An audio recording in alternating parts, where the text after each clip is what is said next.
Hi, third grade. Today we're going to talk about the 10 Commandments. Where do they come from? What do they mean? And how can we be sure we're following them? We know that God gave Moses the 10 Commandments as a set of rules and guidelines to give his people in order to be sure they're maintaining a good relationship with God.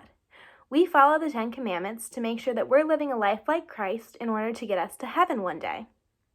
The 10 Commandments can be divided into two separate categories: loving God and loving others. Commandments 1 through 3 talk about how to love God and be sure our relationship with God is strong. Commandments 4 through 10 talk about how to love each other, how to be sure we're treating each other as Christ would treat us. Now, the 10 Commandments can be found in the Bible, but as we found before, sometimes reading in the Bible can be tricky. It's not written in a way that we always speak today, and so sometimes we need to discuss and kind of discover what is God really trying to tell us here? What's the message? So we need to understand what the 10 Commandments are in order to make sure that we're following them the best that we can. So you're going to get to do a project displaying how to follow one of the 10 Commandments.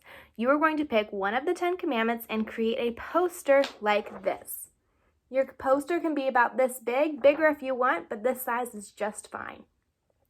There are a couple pieces of key information we need to include on our poster to be sure that we're sharing how to follow this commandment accurately.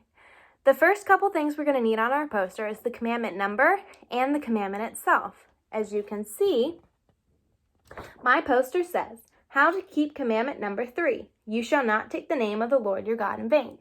Well, what does in vain mean? What does that commandment really even mean? We need to include a section explaining what this commandment means.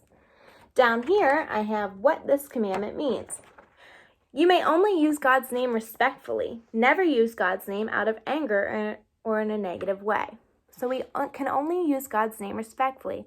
Think about it. He's our God. He is everything to us. We would not want to use his name negatively.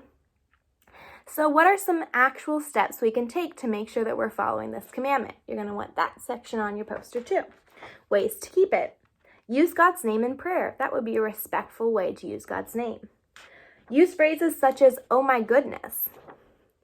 Educate others when you hear them say, oh my God. When you hear someone say, oh my God, you can tell them, hey, that's not really a respectful way to use God's name. Maybe there's something else you could say instead. So this is the kind of poster you're going to create, and then make sure that you take a picture and send it to me. You can also share it on your class dojo page to help share information with others. Have a great day, third grade.